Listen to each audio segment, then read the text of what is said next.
Prezidentimiz tomonidan qabul qilingan 246-sonli naqdsiz hisob-kitoblarni ommalashtirish va yashirin iqtisodiyot ulushini qisqartirishga qaratilgan qo'shimcha chora-tadbirlar to'g'risidagi farmon asosida yurtimizda naqdsiz to'lovlar tizimini rivojlantirish yangi bosqichga chiqmoqda.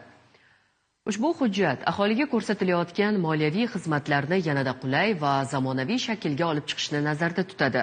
Biznesni rivojlantirish banki bu borada aholiga qulay yechim, tezkor moment kartalarini taklif etmoqda. Savdo shoxobchalarida 1-apreldan boshlab naqd pul qabul qilinmayapti. Savdolar faqat plastik karta orqali amalga oshirilmoqda. Masalan, avtomobillarga gaz quyish shoxobchalarida haydovchilar avval bunday to'lov turiga ehtiyoj sezmagan edilar. Hech qayerda ishlamayman. Hech qayerdan pul olmayman. Menda qayerda plastik bo'ladi?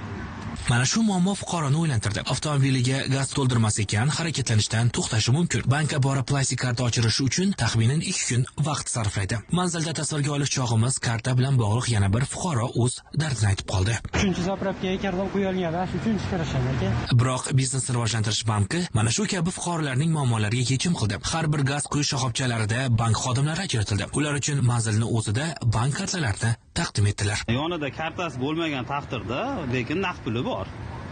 Bu holatda biz moment kartalarimizdan foydalangan holda shoxobchani o'zida Paynet infokiyoskalari, bankomatlar orqali kartaga pul tushirib, yoqilg'isini quyib, joyida muammosini, masalasini hal qilib chiqib ketishi mumkin. Moment bank kartalarini olish mutlaq bepul. Qolaversa, Biznesni rivojlantirish banki fuqarolar uchun yana bir yangilikni aytadi. Biznesni rivojlantirish banki tizimida 1-apreldan 20-aprelgacha Uzkart, Humo, Visa So'm va moment kartalarini olish mutlaqo bepul.